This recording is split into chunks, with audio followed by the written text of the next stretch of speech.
오늘 저는 창세기 1장 1절에서 2절 말씀을 가지고 시간 안에서의 하나님의 역사이란 제목으로 말씀을 나누겠습니다. 이 사람들은 하나님의 모든 것을 알기를 원합니다. 하나님은 어떻게 역사하셨고 어떤 일을 어떻게 행하시는가, 이것을 모든 사람들은 실제로 알고 싶어 합니다. 하나님을 아는 것이 사람들에게 가장 큰 축복이고 관심입니다. 지난 시간에 우리 하나님은 영원하신 분이시다. 그분에게는 영원 전이 있고 또 이제 이 시간 안에 있고 또 한편적으로 영원 후가 있으십니다.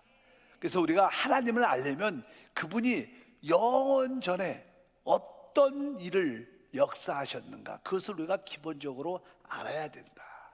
그리고 나서 이제 우리는 시간 안에서 역사하시는 그 하나님을 우리가 깨달아야 될 줄 믿습니다.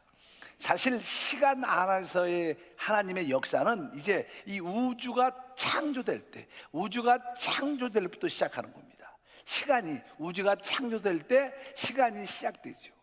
그리고 나서 이제 새하늘과 새 땅이 오기 바로 전에 하나님의 백보자의 심판이 있게 됩니다. 그리고 이 모든 옛 하늘과 옛 땅을 끝내고 영원한 시대를 가게 되죠. 그것은 이 계시록 20장 11절부터 보면 그 마지막 시간 안에서의 마지막 하나님의 역사심에 대한 내용입니다. 한번 읽어보니까, 또 내가 크고 신 보좌와 그 위에 앉으신 이를 보니 땅과 하늘이 그 앞에서 피하여 간 데 없더라. 바다가 그 가운데서 죽은 자들을 내주고 또 사망과 음부도 그 가운데서 죽은 자들을 내주매 각 사람이 자기의 행위대로 심판을 받고 사망과 음부도 불못에 던져지니 이것이 둘째 사망 곧 불못이라. 누구든지 생명체에 기록되지 못한 자는 불못에 던져지더라. 그래서 시간 안에서의 마지막 역사는 이제 하나님께 속하지 않은 생명책에 기록되지 못한 모든 것이 불못에 던져짐으로 시간 안에서 모든 것이 끝나고 그 후에는 이제 영원한 하나님의 역사가 나타납니다. 그래서 이제 우리는 오늘 이제 시간 안에서의 하나님의 역사는 어떠한가, 어떻게 우리가 하나님의 그 역사심을 볼 수 있을까. 실제로 우리 하나님은 전능하시지만 성경을 떠나서는 하나님의 기록을 발견할 수 있지 않습니다. 성경만이 하나님의 모든 역사를 기록하고 있다는 것입니다. 그래서 이 성경을 안다는 것은 하나님을 안다는 것입니다. 어떤 다른 책에도 하나님에 대한 기록이 합당하게 있지 않다는 것입니다. 사실 유대인들은 토라를 가지고 있죠. 토라는 모세오경을, 모세가 쓴 모세오경을 토라라고 말합니다. 이 모세가 이 토라 모세오경을 썼을 때 사실 모세는 이 아담으로부터 시작하면 바로 2500년 후의 사람입니다. 2500년. 또 우리가 잘 아는 믿음의 조상 아브라함으로부터 시작을 하면 400년 후의 사람이에요. 그러니까 그런데 이 모세가 이 토라 모세오경을 기록을 합니다. 그 태초에 천지를 창조했다 이런 말씀부터 거기에 아담에 대한 이야기 쭉, 아브라함에 대한 이야기를 쭉 기록돼요. 어떻게 아브라함보다 400년 후에 있던 사람이 이런 말씀을 기록할 수 있을까? 그것이 많은 성경을 연구한 사람들의 하나의 의문이고 질문입니다. 어떻게 모세가 이 창세기에 대한 내용을 기록을 했지? 이걸 기록한 근거를 어디서 얻었을까? 이런 생각을 많이 하죠. 아주 신비로운 거예요. 그래서 보통 사람들은 아마 과거부터 그 아브라함 시대부터 계속 209전을 통해서 이야기들이 계속 있었는데 모세가 그 구전을 들어서 그것을 기초로 해서 썼을 것이다. 근데 사실 사람들이 입으로 전해지는 구전은 뭐 우리나라도 옛날에 전설의 고향 그런 거 많아요. 전설의 고향 들으면 아주 처음에 작은 사실이 있는데 이 사실이 점점점 뻥튀기가 돼갖고 진짜 사실은 없고 그냥 거짓된 화학돈 신화 같은 이야기가 많아요. 구전으로 대부분 내려온 내용들은 이게 부풀려집니다. 그리고 정확한 내용이 함축하지 않아요. 근데 우리가 창세기부터 이 자세히 읽어보면 이 창세기 이야기들은 생각보다 아주 리얼하고 실제적이고 진짜 있었던 일처럼 읽어보면 읽어볼수록 더 느끼게 돼요. 왜 그럴까요? 사실 이 모세가 이 창세기를 기록할 때 이것은 그가 어떠한 구전이나 아니면 어떠한 자기의 어떠한 생각으로 쓴 것이 아니라 성령의 감동으로 쓴 겁니다. 우리는 믿으니까 그것이 당연하게 깨달아지지만 믿지 않은 사람들은 이것을 이해할 수 없다는 것입니다. 뭐 창세기 3장 같은 경우에 아담과 하와가 뱀의 미혹을 받게 되죠. 그 창세기 3장이 어떻게 뱀이 하와를 미혹하고 아담이 어떻게 타락하는지, 타락의 결과가 무엇인가, 그런 것을 아주 보면 아주 실제적으로 정확하게 했습니다. 이것을 이렇게 만들어 쓸 수도 있지 않아요. 그런 걸 통해서 보면 이 모세 오경 토라가 성령의 감동대로 기록된 이야기들이구나, 이것을 우리는 확실히 알게 될 줄 믿습니다. 그러면 이 시간 안에서, 우리가 사는 이 시간 안에서 우리가 어떻게 하나님의 역사를 볼 수 있는가? 하나님은 이렇게 자기가 직접 이렇게 나타나지 않습니다. 보통 우리가 이 창세기는 인류 역사의 책이다 이렇게도 표현하지만 실제로 역사의 책이라고 말할 수 있지 않죠. 만약에 역사의 이야기라면, 역사의 일이라면 우리가 창세기에서 주된 사람이 아브라함에 대한 이야기가 기록되어 있어요. 거기에 쭉 보면 우리가 야곱에 대한 이야기도 많이 기록되어 있습니다. 그 중에 가장 많이 기록된 사람들은 요셉입니다. 요셉에 대한 이야기가 창세기 50장에서 거의 13장을 할애하고 있어요. 이게 역사책이라면 뭐 젊은 요셉에 대한 이야기를 빼도 상관이 없어요. 근데 성경은 자세하게 야곱에 대해서, 요셉에 대해서 아주 리얼하게 기록을 하고 있어요. 하나님은 어떻게 역사하시냐면 바로 사람이 어떤 상황 가운데 있을 때 그 사람 안에서 역사하시는 하나님의 모습을 나타냅니다. 하나님은 사람이 없으면 자신을 계시하지 못합니다. 하나님은 바로 야곱 안에서 그가 어떠한 환경 가운데 있었을 때 하나님이 어떻게 그에게 역사했고 그를 변화시킨 것을, 그런 내용을 보게 돼요. 요셉도 마찬가지죠. 요셉의 어떠한 상황 가운데 있을 때 그 안에서 하나님이 역사한 겁니다. 그래서 보면 이제 야곱부터 이야기를 하면, 야곱은 알다시피 어떤 사람이었습니까? 뱃속에서부터 먼저 나오려고 이 발꿈치를 붙잡은 사람이에요. 어쩌든지 안 돼, 내가 먼저 나가야 돼 그러면서, 그러나 순서가 정해졌기 때문에 할 수 없이 나올 때 내가 그래도 발꿈치라도 붙잡고 따라나가야지. 그래갖고 원래 야곱이라는 뜻은 발꿈치를 붙잡는 자, 빼앗는 자, 그런 뜻입니다. 그런, 이게 인간적으로 볼 때는 썩 좋은 사람은 아니었습니다. 어떤 교활한 사람이었죠. 어찌하든 남을 속여갖고 자기의 어떤 이익을 가지려는 그런 사람이었습니다. 그런 사람이 결국 변화되고 성숙돼서 그 사람이 이스라엘로 변화돼요. 그래서 그는 항상 아버지 이삭 것을 자꾸만 훔치려고 했고, 또 자기 형 에서 것을 훔치려고 했고, 또 나중에는 자기 외삼촌 라반 집에 가서 라반 것을 훔치려는 그런 사람이었어요. 근데 그가 나이가 들면서 성숙하고 변화돼서 이제 진짜 남을 축복하는 사람이 되죠. 훔치는 자에서 이제 남을 축복하는 자. 그가 나중에는 그 당시 최고의 왕이었던 바로 왕을 만납니다. 그리고 바로를 이렇게 축복하는 사람이 됩니다. 이것은 이 야곱이 진짜 바로보다 더 큰 사람이라는 거예요. 하나님은 바로 야곱을 변화시켜 하나님의 왕자, 축복하는 자로 만들어냅니다. 그래서 우리가 야곱의 이야기가 있지만 사실 그 이야기가 야곱의 이야기인가, 아니면 그 안에서 역사하셨던 하나님의 이야기인가? 우리가 보통 겉으로는 야곱의 이야기 같지만 사실은 그 야곱 안에서 그를 변화시키고 역사하신 하나님의 이야기입니다. 하나님의 역사입니다. 바로 그래서 이 성경은 사실 우리 하나님의 시간 안에서 하나님의 역사는 독자적으로 나타나지 않고 사람을 어떻게 통해 그 안에서 역사하신 하나님을 볼 수 있다는 거예요. 그래서 하나님 이렇게 역사하는구나. 요셉도 마찬가지죠. 요셉 안에서 하나님이 역사하신 모습을 나타내는 겁니다. 하나님의 역사의 모든 방법을 그렇게 신약 안에서 나타난 줄 믿습니다. 하나님은 사랑과 연합된 안에서 역사하신다는 거예요.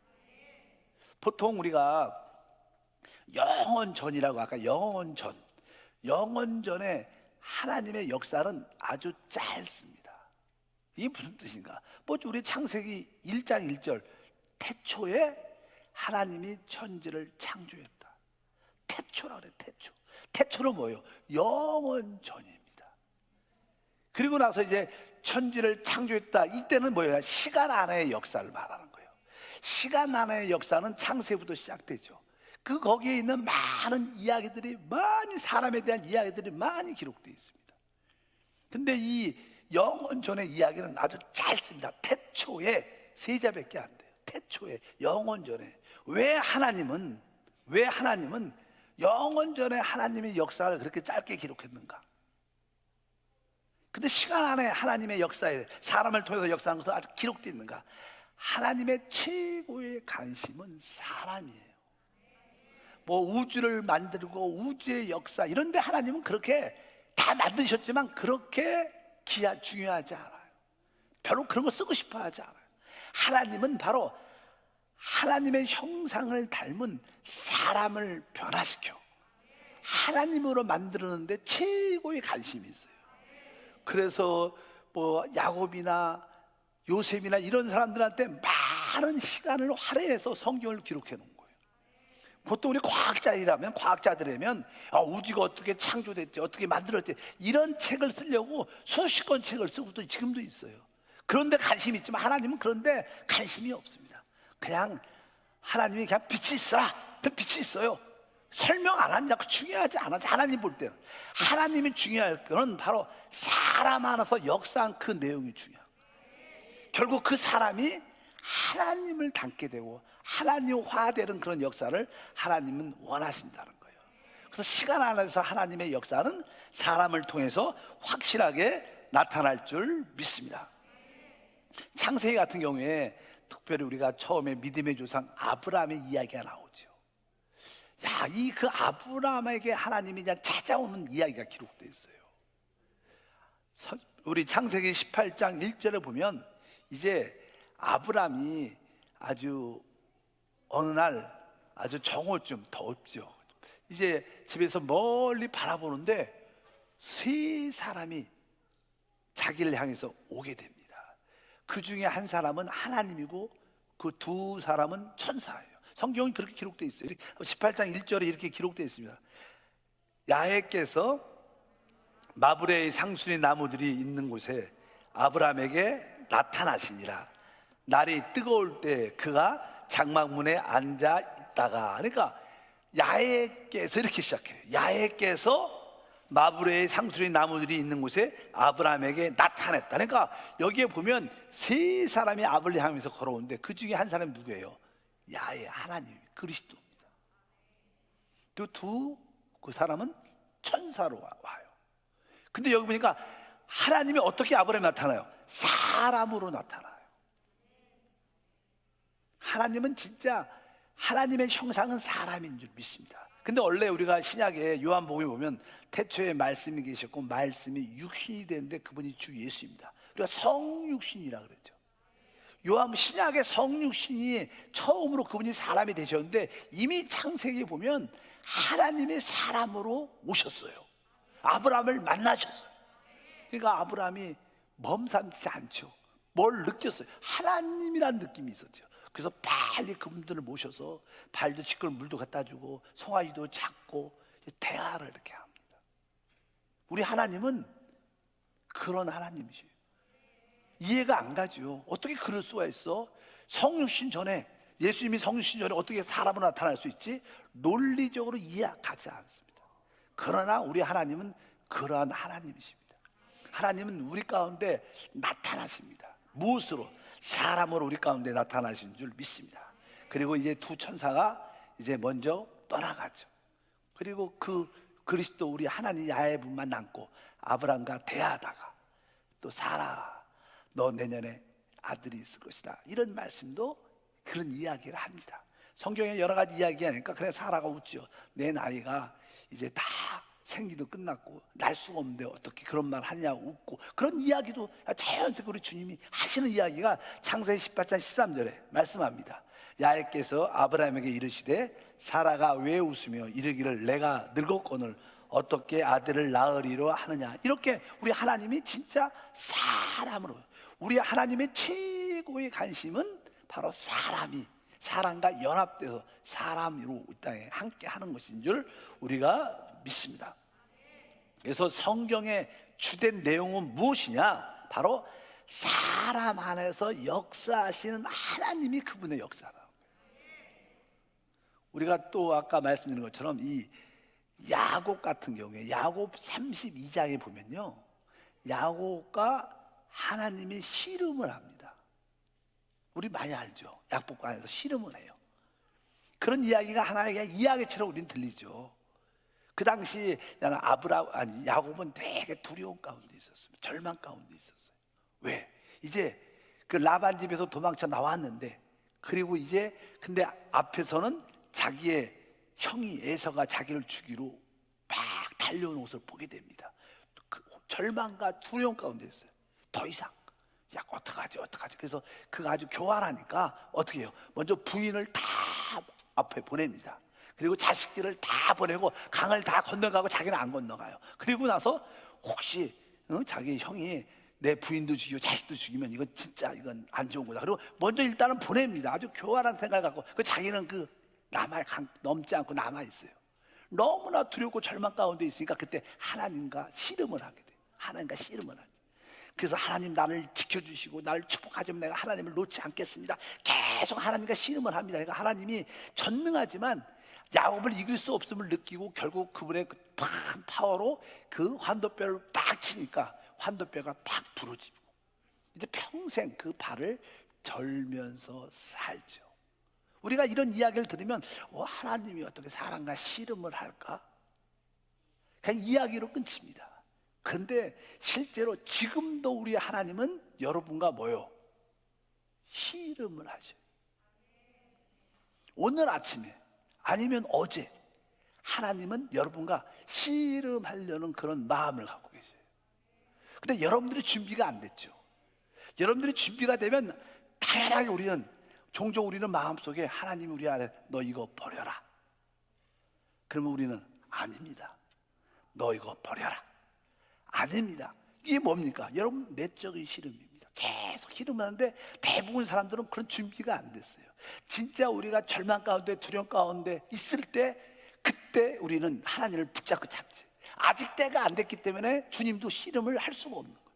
여러분들이 준비되면 하나님은 항상 여러분과 씨름하십니다.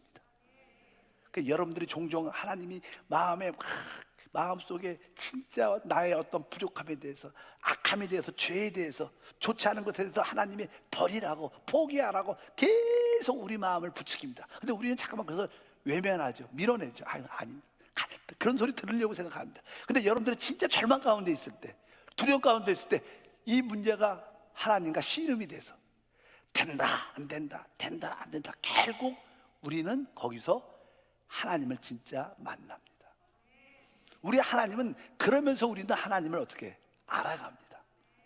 저도 개인적으로 하나님과 몇 번 큰 씨름을 한 적이 있어요. 하나님이 나에게 무엇을 요구하는데 나는 때가 안 됐다, 나는 그것을 할 수 없다, 계속 그런 충돌이 있죠. 대부분 우리는 내가 이기죠. 내가 잠깐만 이기니까 나중에 하나님이 우리를 어떻게 치십니다. 그럼 우리는 영적인 절름발이가 돼서 뭐 물질을 잃어버리든지 건강을 잃어버리든지 사람을 잃어버리든지 큰 그러한 하나님을 만난 그것이 뭐예요? 하나님이 우리를 변화시키는 역사입니다. 하나님은 야곱 그때만 씨름하는 게 아니라 지금도 여러분과 씨름하기를 원하셔요.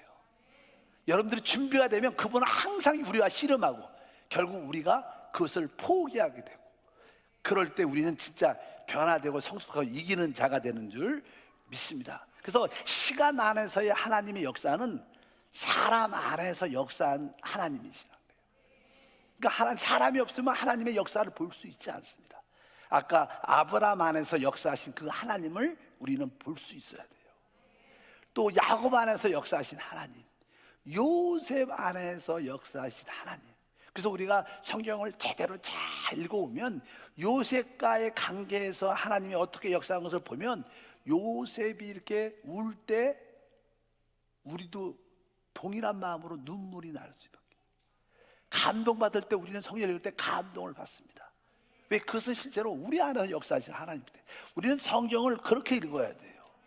그냥 어떤 뭐 창조, 기적 이런 문제가 아니라 하나님이 내 안에 어떻게 역사하고 날 변화시키는가, 이것이 하나님의 시간 안에서, 신약 안에서 우리 역사인 것을 여러분들이 분명히 아시기를 바랍니다. 그래서 어떻게 보면 성경에 많은 사람, 아브라함의 이야기가 있고 창세기에는 뭐 이렇게 야곱의 이야기가 있고 요셉의 이야기가 있는데, 사실 아브라함과 야곱과 요셉의 기록이 아니라 사실 그 안에서 역사했던 하나님의 기록이에요. 하나님의 역사입니다. 이런 이야기를 하면 여러분도 내적으로 동의됩니다.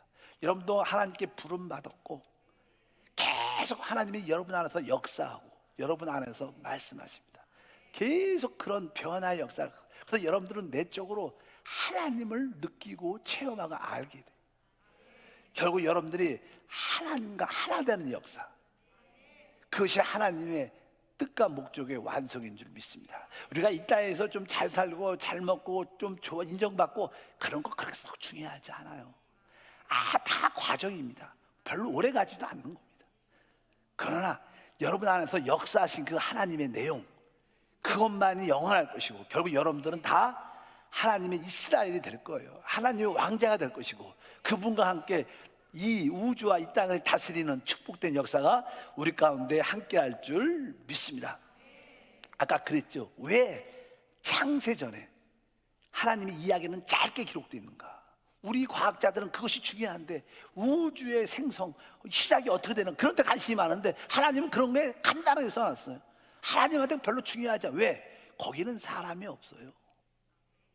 하나님은 사람을 사랑하셔요. 하나님은 사람 안에서 역사하시는 거예요. 그게 세상 사람과 우리 믿는 사람과의 차이점인 줄 믿습니다. 저는 성경 말씀 중에서 아주 좋아하고 위로가 되는 말씀이 하나 있는데 그 말씀이요, 로마서 9장 13절 말씀입니다. 여러분도 이 말씀을 통해서 은혜 받길 바랍니다. 다시 읽어요. 로마서 9장 13절 말씀을 읽으면 기록된 바 내가 야곱은 사랑하고 에서는 미워하였다 하신가 같으니라. 여기 보면 이 야곱과 에서가 태어나기 전에 하나님은 말씀하시는 거예요. 내가 야곱은 사랑하고 에서는 미워했다는 거예요. 원래 저는 우리 인간의 눈으로 볼 때는 에서는 아주 선하고 좋은 사람이에요. 괜찮은 사람이 볼 때. 근데 야곱은 아주 거칠고 교활하고 속이는 별로 좋지 않은 사람이야. 근데 우리 관점은 당연하게 에서가 사랑을 느끼게 돼. 에서가 좋은 사람이고 선한 사람이니까. 야곱은 쟤는 아니야. 근데 하나님은 그렇지 않아요. 하나님은 어떻게? 내가 야곱은 사랑하겠다는 거예요. 그래서 하나님을 믿을 때 우리 기준으로 사람이 축복이 느껴져요. 우리가 볼 때 저 사람 축복 받아야 되는데 근데 그렇게 안 되는 경우가 많아요. 저 사람은 안 돼. 근데 하나님 축복을 누리는 사람이 많아요. 그게 가장 이해가 안 가는 것 중에 하나입니다. 우리는 우리의 논리가 아니라 하나님의 논리를 받아들여야 돼요. 하나님의 논리가 뭐예요? 하나님이 야곱은 사랑한다는 거예요. 여러분, 야곱이 될래요? 에서가 될래요? 내가 조금 질이 안 좋고 교활해도 야곱이 좋은 거예요. 왜? 하나님이 사랑하니까. 그러니까 여러분들이 여러분의 상태에 너무 민감하지 마세요. 내가 선한 성품이 있고 사랑도 많고 내가 성격도 좋고 다른 사람을 잘해주니까 내가 하나님 축복을 받을 것이다. 그건 여러분 생각이지. 그렇지 않아요. 여러분들이 기질도 안 좋고 성격도 안 좋고 개인주의고 그럴지라도 하나님이 사랑하시면 되는 겁니다. 그래서 저는 제가 야곱이라고 느낌이 많아요. 내가 내 자신을 잘 아니까 나는 내 안에 좋지 않은 것이 많이 있음을 많이 알았습니다. 그래서 제가 이 청년 때 사람들은 이렇게 하나님을 섬기다 보면, 은혜를 받다 보면 뭐 나는 다윗, 나는 다니엘 이런 이 꿈을 갖잖아요. 근데 저는 진짜 제가 하나님을 만나고 나서 내 이름을 야곱이라고 줬어요. 왜? 야곱하고 내가 똑같은 것 같아. 그래서 하나님, 나도 언젠간 이 야곱으로 시작했지만 언젠간 이스라엘 될 줄 믿습니다. 그런 꿈도 많이 가졌는데 시간이 지나니까 어느 날 이 말씀이 내 안에 들어오는 거예요. 나는 이렇게 질이 안 좋아도 부족해도 하나님이 날 사랑하는데 뭐 내가 그냥 걱정해. 그 생각이 딱 바뀌니까 그다음부터 마음이 편해져요. 뭐 사람들한테 잘 보이려고 할 필요도 없어요. 하나님이 사랑하시면 되는 거예요. 하나님은 이미 정하셨어요. 여러분들은 다 야곱이 정하셨어요. 내가 너를 사랑한다. 네 상태와 상관없다. 지금 네 상태가 어떠할지라도 결국 너는 나를 통해서 변화될 거다. 그래서 너를 사랑하고 사용할 것이다. 그래서 야곱이라고 느껴지는 모든 성도들은 기뻐하시길 바랍니다. 왜? 내가 하나님의 사랑을 받고 있는 거예요. 우리 상태에 민감하지 말고, 내가 이래서 복을 못 받아, 내가 이러니까 나는 안 돼, 이거 중요하지 않아요. 하나님이 날 사랑하셔. 영원전을 택했어. 그걸 믿고 담대하게 주님을 추구하시면 하나님 우리에게 놀라운 축복과 은혜를 더할 줄 믿습니다. 그러면 이제 두 번째로, 이제 하나님의 그 시간 안에서의 창조에 대해서 그냥 잠시, 주제가 그거니까 거기에 대해서 말씀을 나누면, 이제 창세기 1장 1절에 써 있어요. 읽어보니까 태초에 하나님이 천지를 창조했다. 처음에 하나님이 시간 안에서 첫 번째 역사는 바로 하늘과 땅을 천지를 창조하는 것이 하나님의 시간 안에서 첫 번째 내용인 줄 믿습니다. 그래서 오늘 말씀에 하나님께서 먼저 하늘을 창조하시고 하늘을 폈다, 이렇게 말씀해요. 이사야 42장 5절을 보니까 하늘을 창조하여 펴시고 이렇게 써 있어요. 땅과 그 솟아를 내시면, 그러니까 처음에 하나님은 어떻게, 이 하늘, 이 우주죠, 우주. 이 하늘을 창조하시고 그것을 쫙 폈다는 거예요. 이것이 하나님의 첫 번째 역사입니다. 이 하늘을 창조하고 하늘을 피신 하나님의 역사. 그리고 나서 성경을 자세히 욥기서에 보면 이렇게 기록합니다. 38장 7절, 그때에 새벽별들이 기뻐 노래하며 하나님의 아들들이 다 기뻐 소리를 질렀다. 하나님이 이 우주를 창조할 때, 그 우주의 많은 별들, 또 많은 생명들을 창조할 때, 여기에 보니까 뭐라고 했냐면 새벽별들이 노래하고 하나님의 아들들이 다 기뻐 소리를 질렀다. 그러니까 이게 하나님께서 이 천지를 창조할 때, 여기 보니까 여기 하늘에 하나님의 아들들, 이런 단어들, 그래서 대부분 원래 언어에는 천사라고 써 있어요. 그러니까 하나님이 이 천사들을 만드셨다는 거예요. 사람 이전에 먼저 천사들을 만들었어요. 이전에 천사. 그래서 제가 종종 그런 얘기 많이 하죠. 우리 영적 전쟁 책을 읽어보면, 공과책을 보면 뭐예요? 하나님의 첫 번째 창조의 중심은 천사들이었어요. 하나님은 그 천사들을 통해서 이 우주와 특별히 이 땅을 다스렸어요. 그래서 천사 중에서도 하나님이 가장 높은 천사장을 만들었죠. 그래서 나는 거기에 쭉 보게 되면 하나님의 역사가 나타나게 됩니다. 그리고 두 번째, 하늘을 만드시고 그 다음에 땅이 지구죠. 이 지구가 땅이니까 이 지구를 만드십니다. 이 지구가, 이 우주에 많은 별들이 있지만 이 지구가 가장 아름다운 별이에요. 작지만 여기에 생명이 있는 별입니다. 뭐 인류가 달도 가보고, 뭐 이렇게 화성도, 뭐 목성도, 이렇게 나는 직접 내리지 못해도 이렇게 가잖아요. 사진을 찍어오자. 거기에 보면 생명체가 없어요. 뭐 남들은 뭐 생명체가 있을 것이다. 그것은 하나님이 있어야 있는 거지 없습니다. 근데 실제로 여기 보면 38장 6기서 4절을 보니까, 내가 땅에 기초를 놓을 때 내가 어디 있었냐. 하나님께서 나는 이 땅의 기초, 이 지구의 기초, 모든 건물들에 뭐 기초가 있어야 되는데 이 지구의 기초가 뭡니까? 우리 보면 지구가 붕 떠 있는데, 바로 성경에 보면 이러한 모든, 그러니까 우주의 중력이나 우주의 모든 그런 것들이 다 그리스도의 능력으로 붙잡혀 있는 거예요.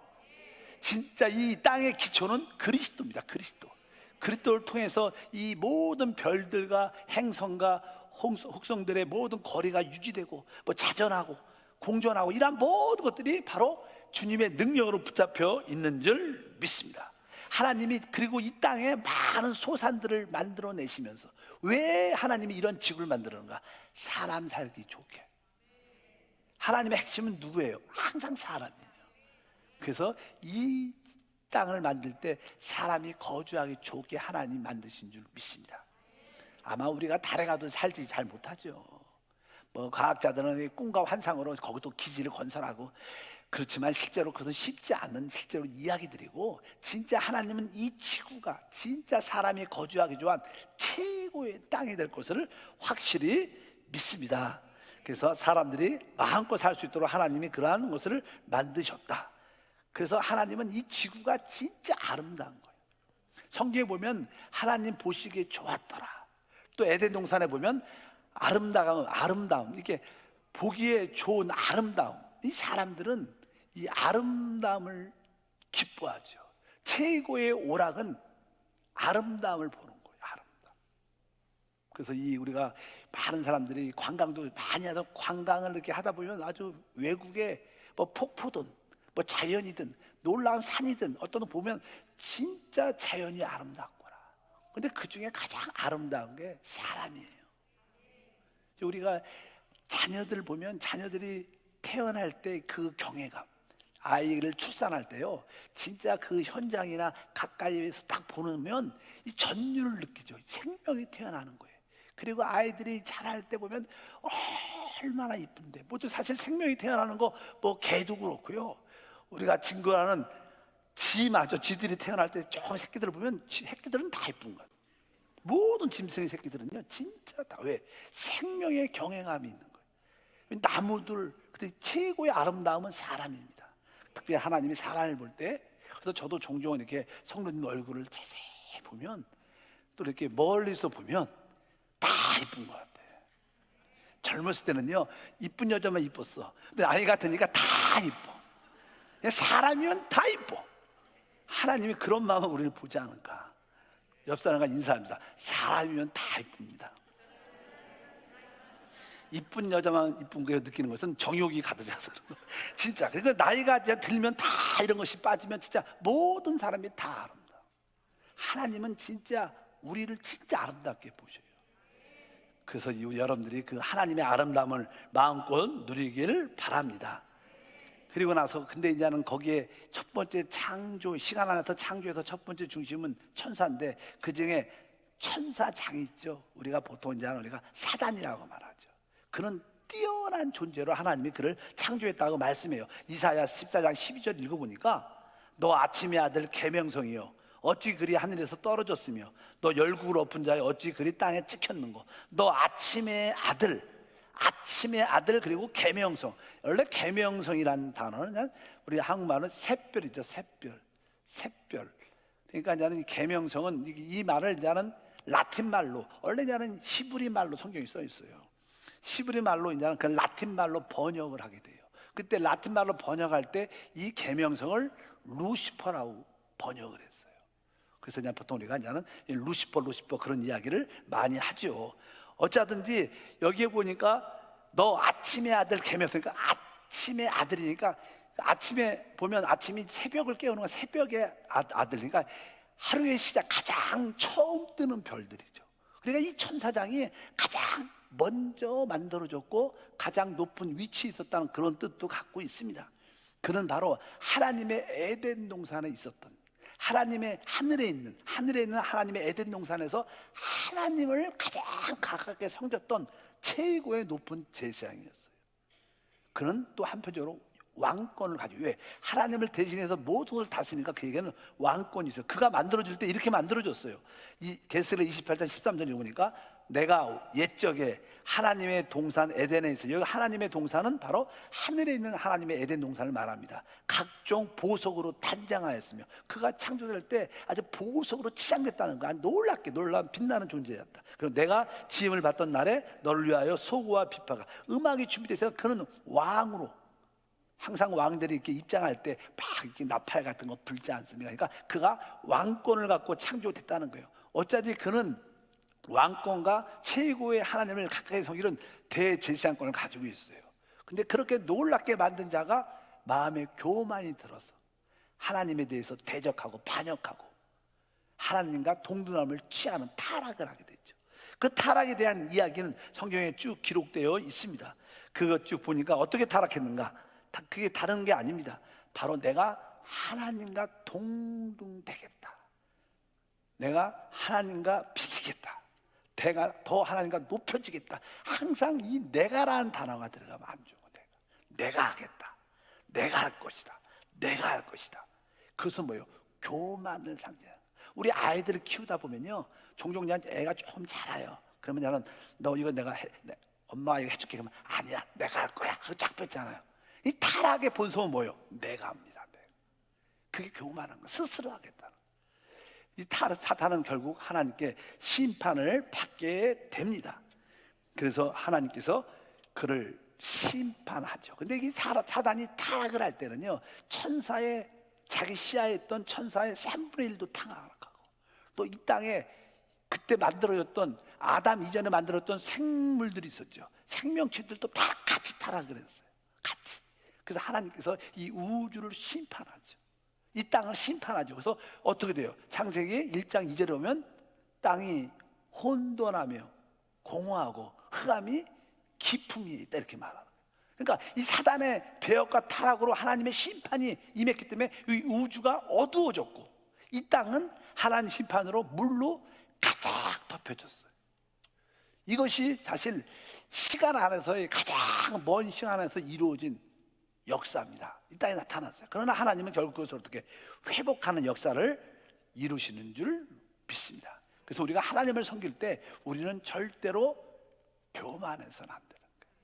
교만하면 진짜 하나님께 버림받습니다. 그래서 이게 에스겔에서 다시 한번 28장이죠. 28장 17절 보면 그냥 타락에 대한 이야기가 설명되어 있어요. 내가 아름다움으로 마음이 교만하였으며 내가 영화로움으로 내 지혜를 더럽혔으므로 내가 너를 땅에 던져 왕들의 앞에 두어 그들의 구경거리가 되게 하였다.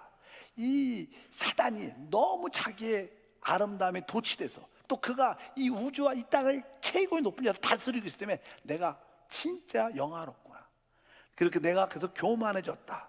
그래서 결국 네가 높은 자리, 첫 번째 자리에 있고 싶었지만 너는 이제 가장 맨 밑으로 떨어질 것이다. 그래서 결국 그는 뭐예요?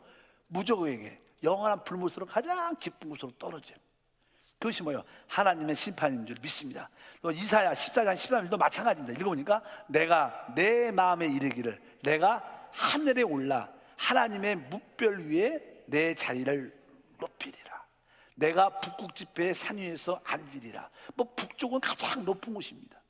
그래서 이 가장 북쪽에 가장 높은 곳에서도 천사들의 모임이 있었는데, 그래서 사단이 욥기에서 보면 천사들이 다 모이죠. 사단도 모이고 거기에 천사들이 다 모이는 그런 회의에서 가장 높은 자가 되려는 그런 마음이 있었다는 거예요.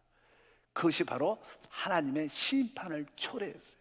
그래서 하나님은 할 수 없이 시간 안에 창조했던 이 우주를 심판해서 이 우주가 어둡게 됐죠. 이 땅은 하나님의 심판을 받고 물로 가득 덮이게 되는 것이 아주 시간 안에서 이루어진 아주 슬픈 내용들입니다. 그래서 하나님께서는 이 시간 안에서 심판받은 이 우주와 특별히 이 땅을 회복하기를 원하시죠. 그래서 하나님은 이것을 그냥 회복하는 역사가 창세기에 자세히 나오는 줄 믿습니다. 그래서 이제 하나님의 심판은 선포됐어요. 근데 하나님의 심판을 이제 어떻게 집행을 해야죠. 집행. 그래서 하나님은 이제 집행의 마지막은 그 사단과 그와 함께한 그를 따르는 모든 자들이 영원한 불못에 들어가는 것이 집행의 완성인데, 이제 심판은 선포됐기 때문에 주님은 이제 한 단계 한 단계 한 단계 그를 심판을 집행하는 일이에요. 그분의 첫 번째 집행의 내용이 바로 말씀이신 그리스도가 이 땅에 사람으로 오는 겁니다. 그래서 이 사람으로 그분이 오실 때 사단이 자기가 심판을 받고 집행받게 되니까 두려우니까 어찌하든 예수님을 죽이려고 했어요. 나중에 결국 예수님의 십자가의 죽음을 통해서 사단의 정서와 권세가 깨어지고 예수님이 이 땅에 사역할 때 이 사단이 하늘에서 번개처럼 떨어지는 그런 사건도 성경에 언급되어 있다는 거예요. 그래서 이제 이 사단의 타락으로 하나님의 심판이 이 우주와 특별히 이 땅에 임했지만 이제 하나님은 그 심판을 집행하기 위해서 또 사람을 만들어내십니다. 사람을 창조하죠. 그래서 하나님의 형상과 모양대로 사람을 만들자. 그로 하여금 그리스도를 표현하고 땅에 기는 모든 원수를 처리하게 만들자. 그래서 사람을 만드는 겁니다. 원래 사단이 갖고 있었던 왕의 직분, 대제사장의 직분, 하나님 섬기는 최고의 직분을 누구한테 주는 거예요? 이제 우리에게 주는 거예요. 그래서 우리는 뭐예요? 왕 같은 제사장. 이제 예수 그리스도를 통해서 그 왕권과 제사장이 완전히 회복돼서 이 우주도 회복되고 이 땅도 회복돼서 새하늘과 새 땅에 대해서 우리는 영원히 통치와 누림을 갖게 될 것이다.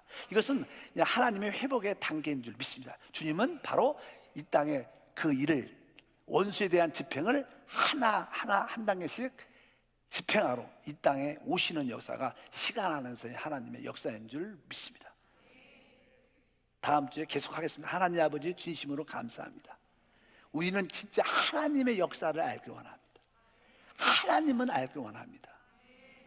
그러나 사람 안에서 역사하심을 빼놓고는 결코 하나님을 알 수 있지 않습니다. 우리 하나님의 역사는 사람 안에서 역사한 통을, 사람의 역사한 그 가정을 통해서 하나님을 볼 수 있고 알 수 있고 깨닫는 줄 믿습니다.